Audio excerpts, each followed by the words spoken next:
السلام عليكم. اطعام النهارده ما شاء الله ل 30 اسره. طبق لحمه مفرومه وكيس مكرونه. طبعا طبق اللحمه المفرومه ما شاء الله ب 80 جنيه، والطبق ده والله العظيم ب 80 جنيه، وكيس مكرونه ب 10 جنيه. فالطبق النهارده ما شاء الله عامل 90 جنيه.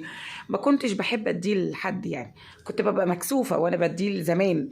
كنت اقول لا الفرخه اقيم، كيلو الرز احسن من المكرونه، اللحمه المفرومه رخيصه سهل ان احنا نجيبها. فدلوقتي بقى الموضوع صعب قوي. فبقت اللحمه دي انا جايبه الطبق ده نص 80 جنيه، وكيس مكرونه ب 10 جنيه. فلما ادي اسره طبق ب 90 جنيه، حلو قوي حلو قوي قوي قوي والله. الحمد لله الحمد لله، بس ربنا يديمها.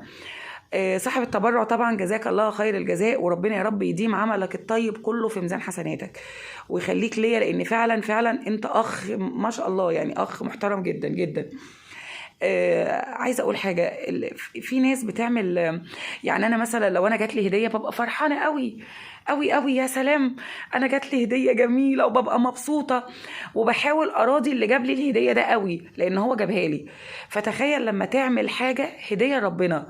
اهو الاطعام ده معمول كده، الاطعام ده معمول حبا في الله سبحانه وتعالى، ان انا عامله عشان ربنا، بيهادي ربنا عشان بيحب ربنا. فصاحب التبرع يعني جزاك الله خير الجزاء، واتمنى الناس كلها تهادي ربنا كده وياكلوا اللي جنبهم وجيرانهم واهلهم وكل الناس الغلابه. وان شاء الله برضو احنا مكملين في العمل الطيب على قد ما بقدر، والله على قد ما بقدر. يمكن موقفه معظم شغل، طبعا شغالين على حاجات كتير في السر لسه ما ظهرتهاش، بس الحمد لله الحمد لله. شغالين في الاطعام، ويا رب هو ده اللي الناس بتدور عليه دلوقتي، هو ده اللي الناس فعلا محتاجاه.